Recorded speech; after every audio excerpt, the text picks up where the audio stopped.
이 세상 끝날까지 주 섬겨 살리니 내 친구 되신 주여 늘 함께 하소서. 주 나와 함께하면 전쟁도 겁없고 주 나를 인도하면 늘 안심하리라.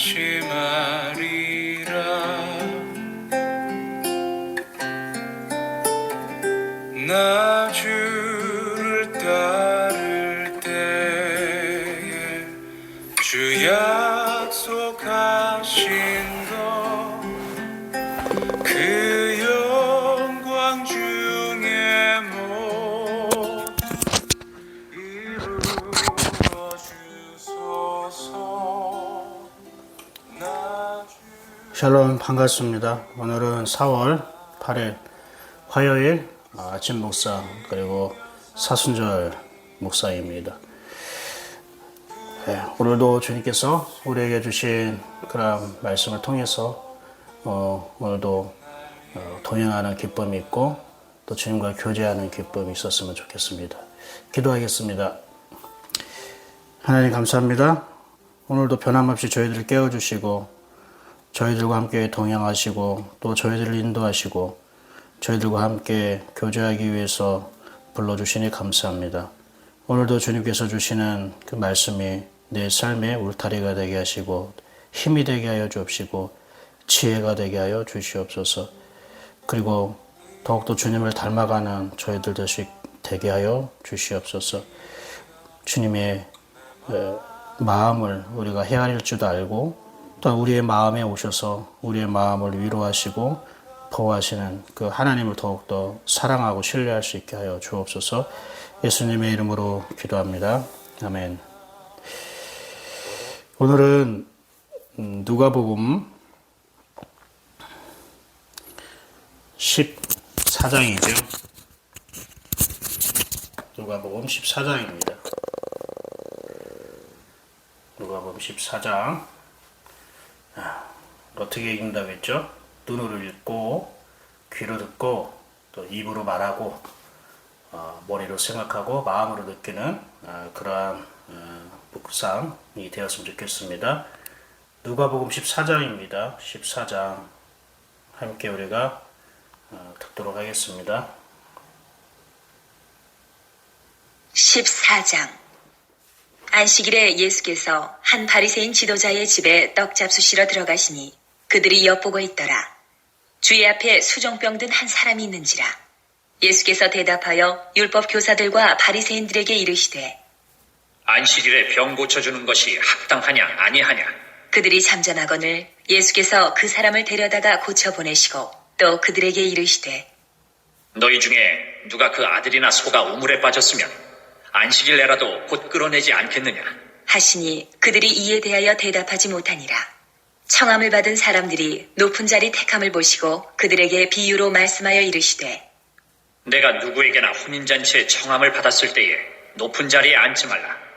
그렇지 않으면 너보다 더 높은 사람이 청함을 받은 경우에 너와 그를 청한 자가 와서 너더러 이 사람에게 자리를 내주라 하리니 그때에 내가 부끄러워 끝자리로 가게 되리라. 청함을 받았을 때에 차라리 가서 끝자리에 앉으라. 그러면 너를 청한 자가 와서 너더러 보시어 올라 앉으라 하리니 그때에야 함께 앉은 모든 사람 앞에서 영광이 있으리라. 무릇 자기를 높이는 자는 낮아지고 자기를 낮추는 자는 높아지리라.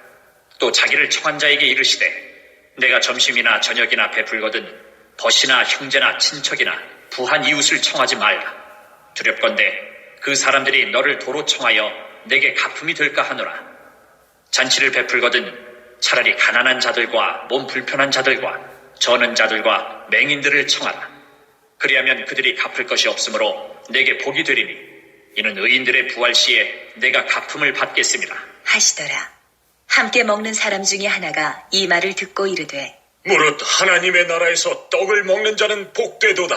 하니 이르시되 어떤 사람이 큰 잔치를 베풀고 많은 사람을 청하였더니 잔치할 시각에 그 청하였던 자들에게 종을 보내어 이르되 오소서 모든 것이 준비되었나이다 하매 다 일치하게 사양하여 한 사람은 이르되 나는 밭을 샀음에 아무래도 나가보아야 하겠으니 청컨대 나를 양해하도록 하라 하고 또 한 사람은 이르되 나는 소 5겨리를 샀음에 시험하러 가니 청컨대 나를 양해하도록 하라 하고 또 한 사람은 이르되 나는 장가 들었으니 그러므로 가지 못하겠노라 하는지라. 종이 돌아와 주인에게 그대로 고하니 이에 집주인이 노하여 그 종에게 이르되 빨리 시내의 거리와 골목으로 나가서 가난한 자들과 몸 불편한 자들과 맹인들과 저는 자들을 데려오라 하니라. 종이 이르되 주인이여 명하신 대로 하였으되 아직도 자리가 있나이다. 주인이 종에게 이르되 길과 산 울타리가로 나가서 사람을 강권하여 데려다가 내 집을 채우라. 내가 너희에게 말하노니 전에 청하였던 그 사람들은 하나도 내 잔치를 맛보지 못하리라 하였다. 하시니라.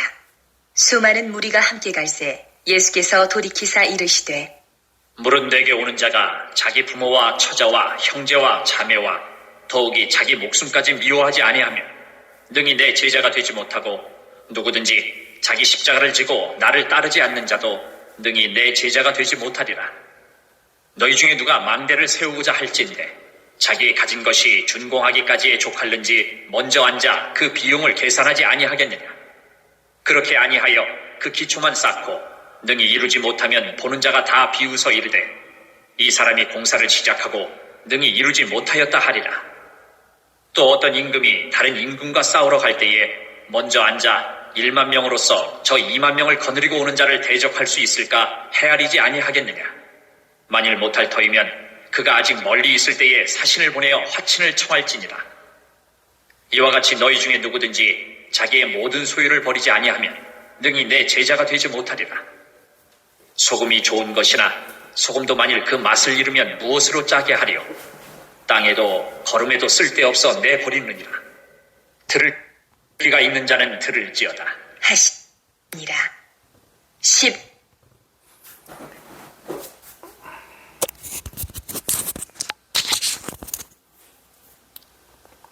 예, 14장을 우리가 함께 이렇게 읽었습니다.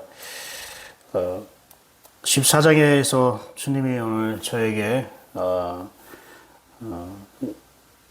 주신 말씀은요.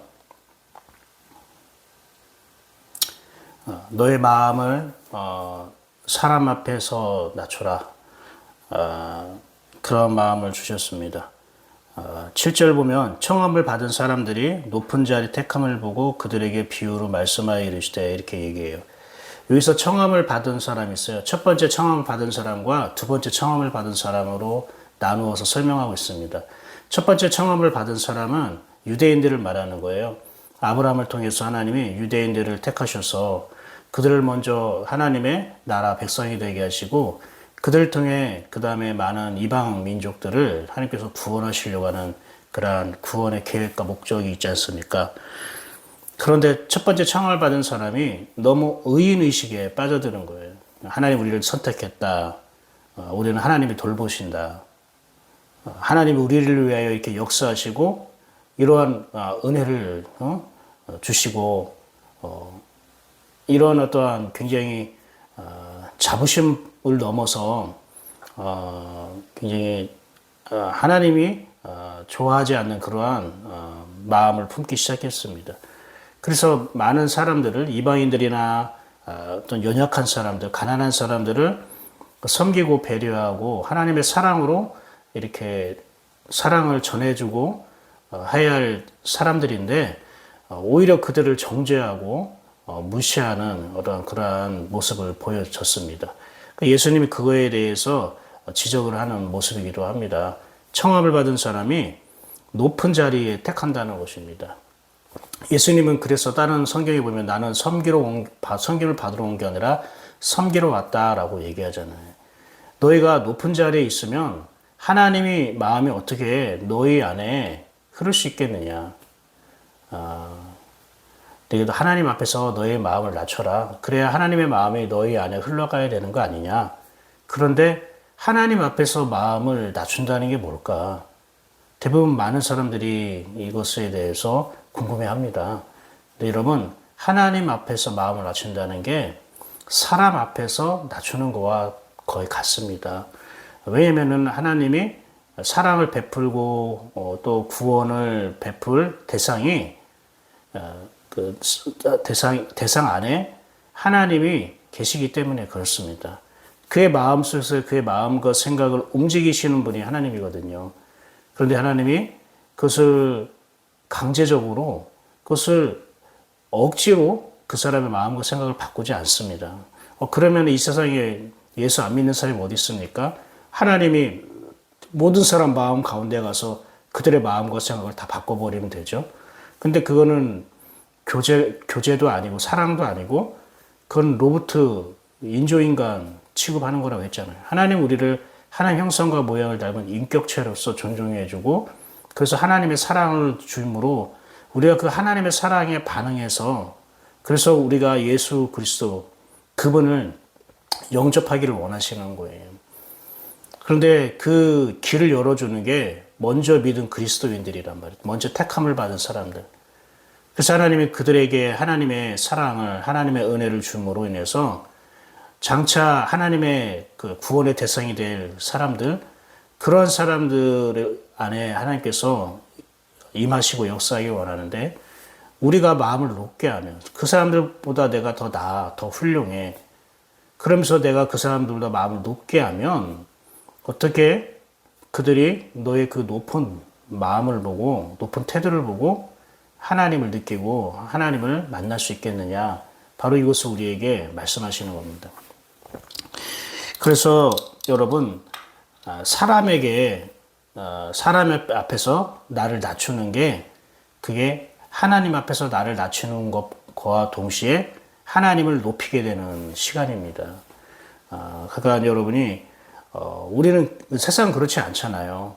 뭔가 힘 있는 사람, 돈 있는 사람, 어떤 정치인들, 뭐 이런 사람들, 뭐 실력 있고 능력 있는 사람들, 이런 사람들 앞에서 우리는 낮추고 일반적으로 뭐 가난하고 아니면 연약하고 이런 만만한 사람들 앞에서는 내가 높아지려고 하는 게 있잖아요. 그게 우리의 본성인 것 같아요. 그런데 복음은 우리의 본성을 거슬려서 우리가 하나님의 성품으로 살게 하는 것입니다. 이게 복음입니다.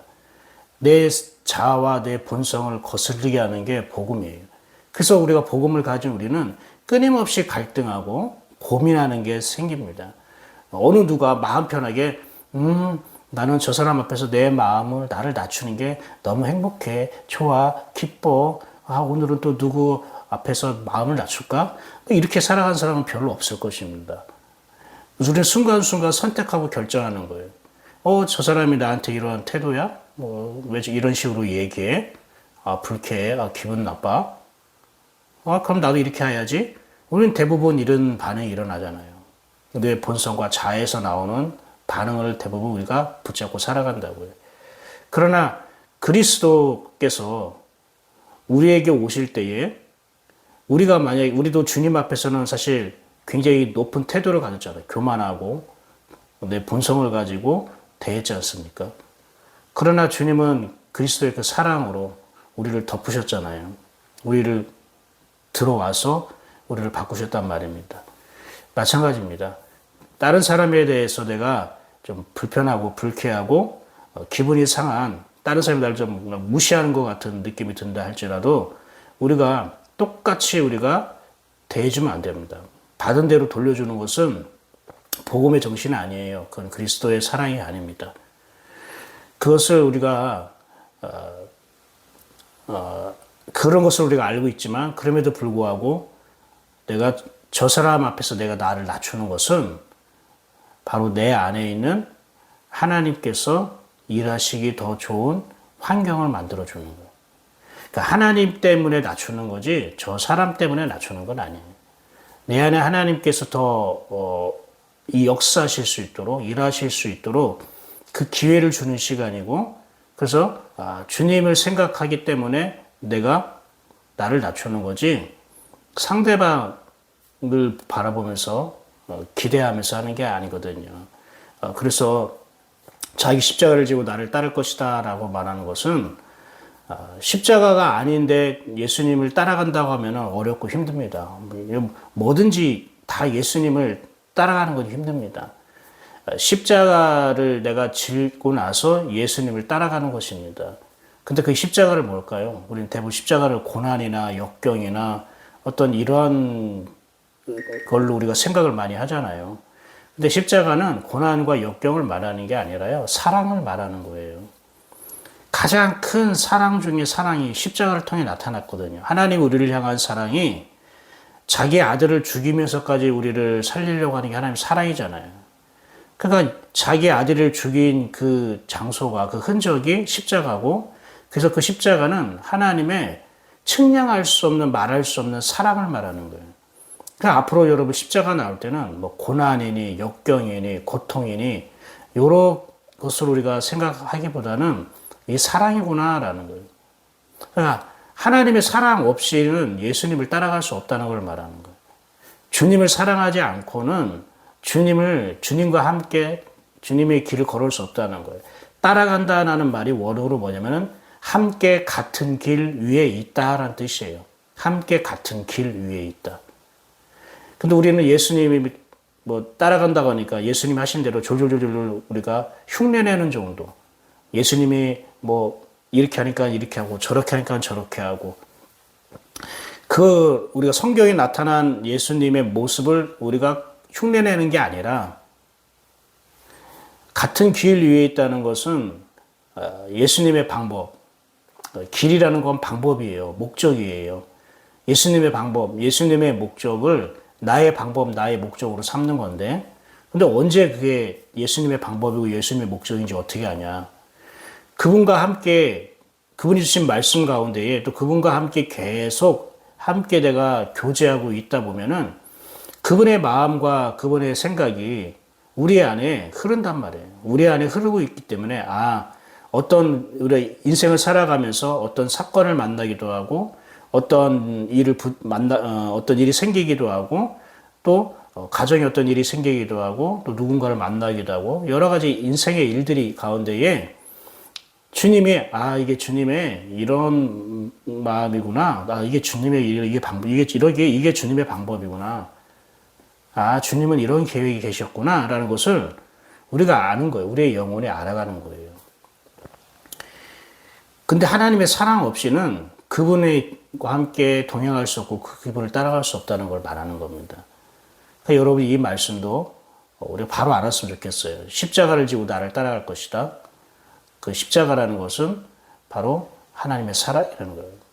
사랑하는 마음 없이 어떻게 예수님과 함께 동행할 수 있고, 사랑하는 마음 없이 예수님의 방법과 예수님의 목적대로 우리가 살아갈 수 있겠니? 하나님의 사랑으로 되어지는 거야. 이것을 우리에게 말씀하고 있는 거예요. 그래서 11절에 이렇게 말합니다. 무릇 자기를 높이는 자는 낮아지고 자기를 낮추는 자는 높아지리라. 여러분, 여기서 자기를 높이는 자는 낮아지고 할 때에 내가 나를 막 높이려고 하면 오히려 내가 푸대접 받고, 내가 나를 겸손하게 낮추면 나중에 내가 존경을 받겠구나. 자꾸 자기를 중심으로 생각하잖아요. 그렇지 않아요. 자기를 높이는 자는 나야. 그러니까 나를 높이면은 하나님이 낮아진다는 걸 말하는 거예요. 나를 높이면 하나님은 낮아져. 그러니까 하나님이 낮아지면 어떻게 돼? 사람들이 안 보여.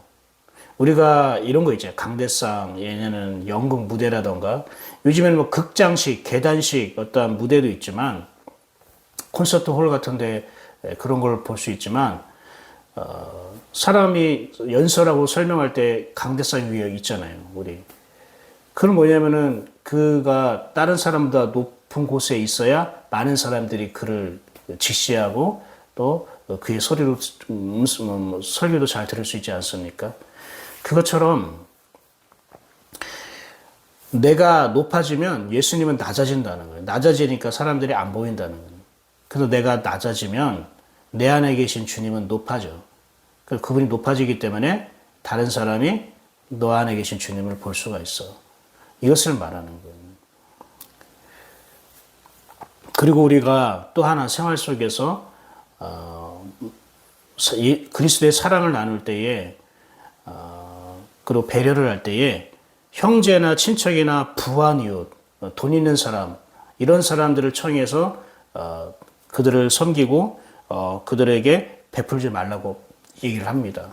오히려 가난한 사람들, 몸이 불편한 사람들, 그리고 다리를 저는 사람들, 맹인들, 이런 사람들을 초대해서 베풀려고 합니다. 왜 그럴까요?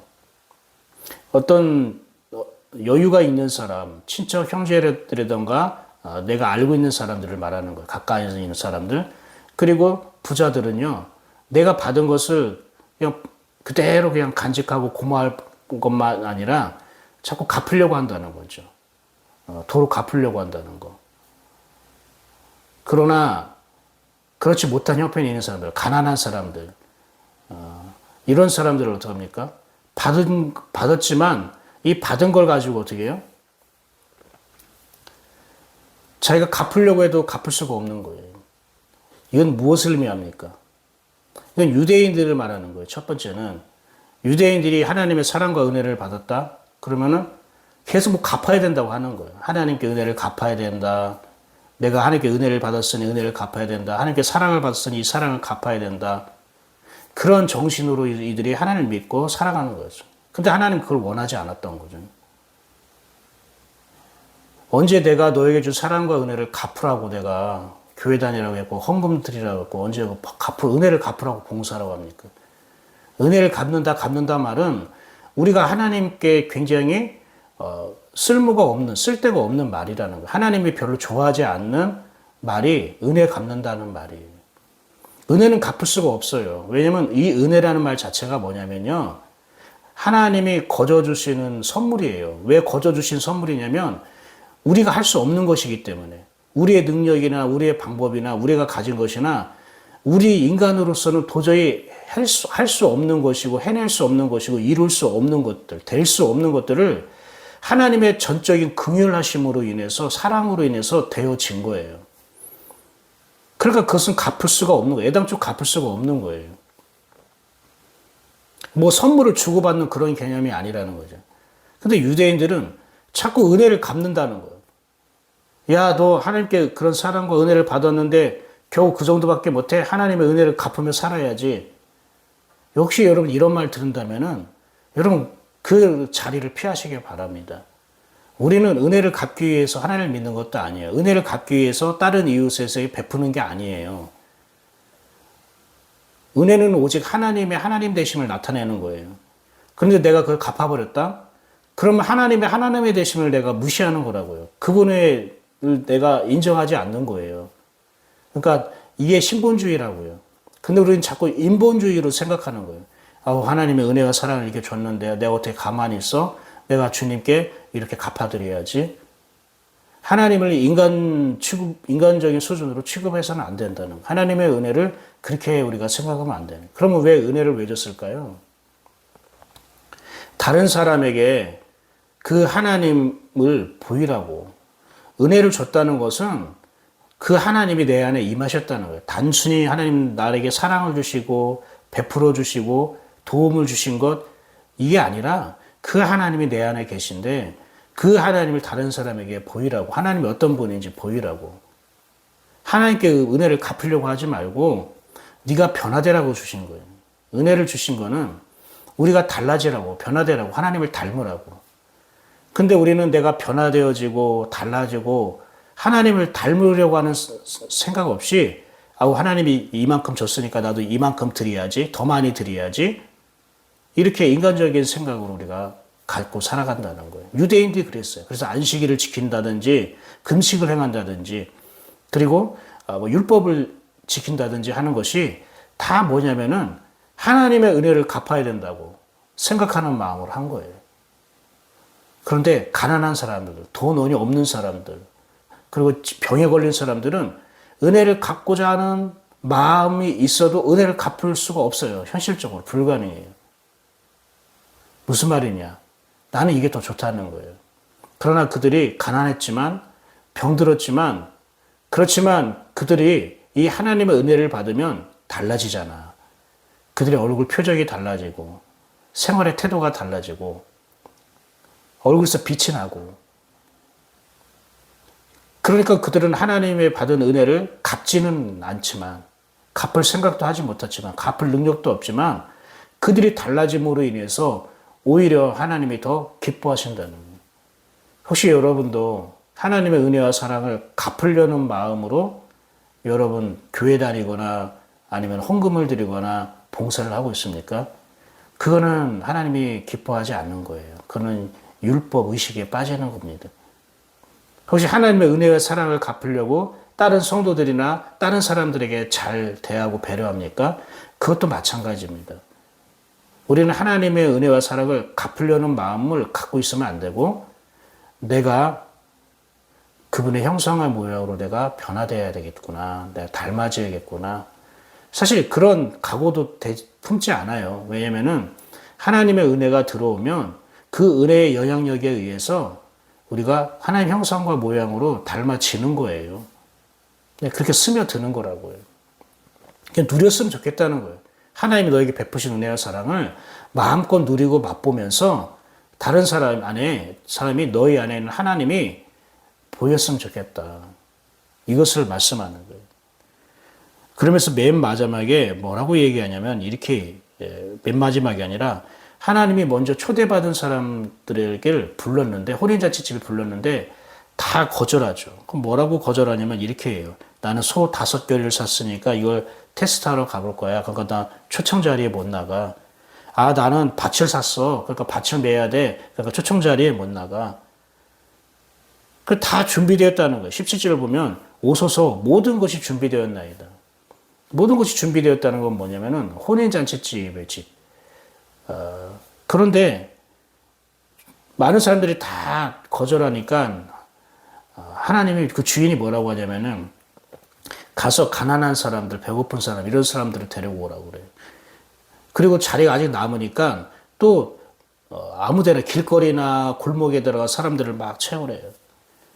그러면서 뭐라고 얘기냐면 24절에 이렇게 얘기해요. 내가 너에게 말하노니 전에 청하였던 그 사람들은 하나도 내 잔치를 맛보지 못하리라. 전에 청하였던 사람들이 뭐냐면 먼저 주님을 믿은 사람들이라는. 그런 사람들은 오지 않았어요. 왜 그럴까요? 뭐 소도 사고 밭도 사고 해야 할 일이 많으니까. 즉 자기 해야 할 일이 많으면은, 자기 계획이 많으면요, 주님이 함께하는 그 자리에 우리가 함께 즐거워할 수, 기쁨으로 동참할 수가 없다는 걸 말하는.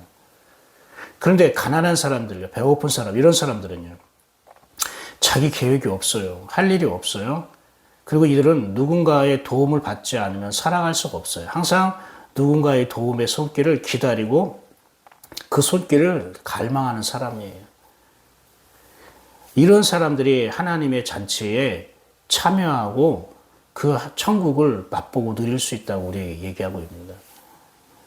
그러니까 우리가 꿈이 많고 계획이 많고 뭐 이게 하나님의 비전이다 뭐다라고 얘기는 하지만, 우리가 그거 자체에 우리가 빠져들면요, 진짜 우리가 하나님과 함께 동행하는 삶을 우리가 놓칠 수 있더라는 거예요. 하나님과 함께 우리가 기뻐하며 함께 누릴 수 있는 그 삶을 그것을 우리가 잃어버릴 수 있다는 걸 말합니다. 오늘 말씀을 좀 정리하도록 하겠습니다.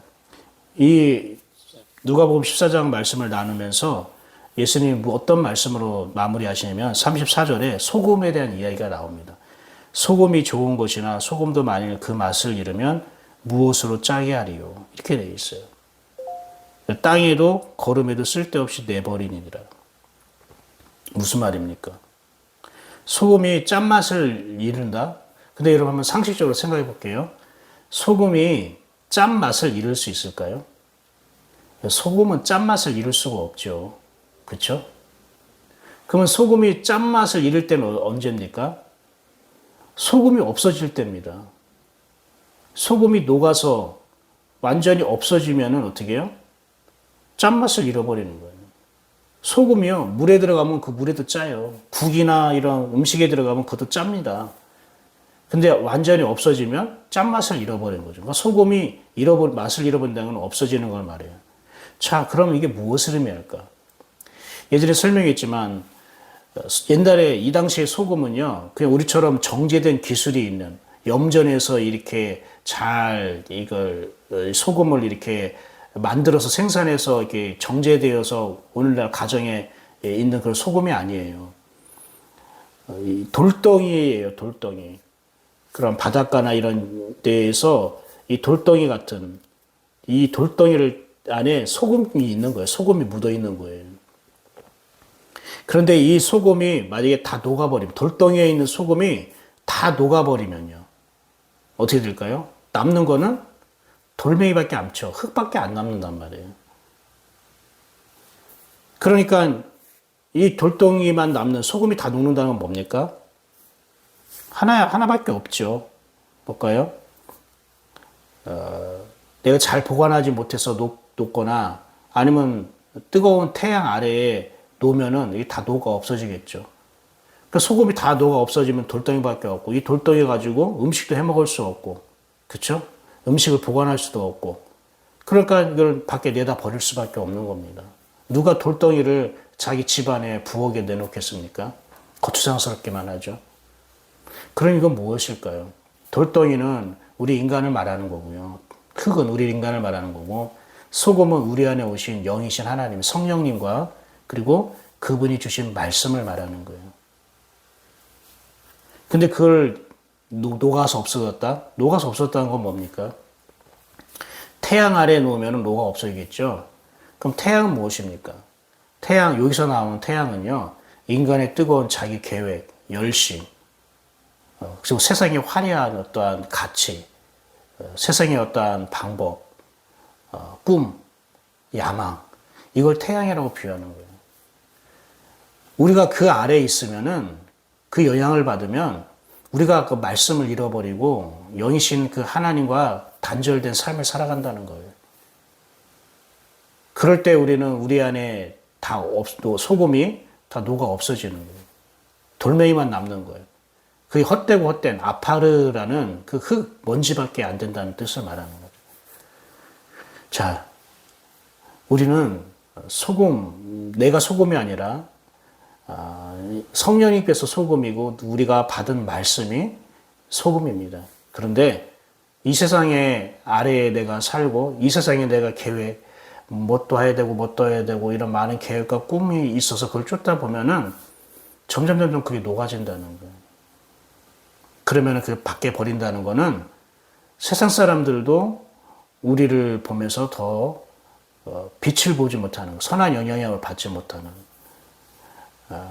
그리고 하나님도 그를 통해서 더 이상 빛을 낼 수가 없는, 하나님의 그 하나님이 됐음을 우리를 통해 나타낼 수 없는 그런 상황에 이르게 된다는 겁니다. 오늘 누가복음 14장에 흐르는 한 줄기 어떠한 한 줄기 그 말씀이 쭉 이어지죠. 하나님이 우리에게 천국의 기쁜 어떠한 잔치를 준비해 줘서 그걸 누리고 맛보게 하기 위해서 초대하셨고 초청장을 주셨는데, 우리는 자꾸 마음을 높게 하고 세상의 일, 자기가 하고 싶은 일들에 빠져들면서, 그게 아무래도 눈에 볼 때는 급하고 중요한 일이다 보니까 그럴 수 있겠죠. 그렇게 살다 보면은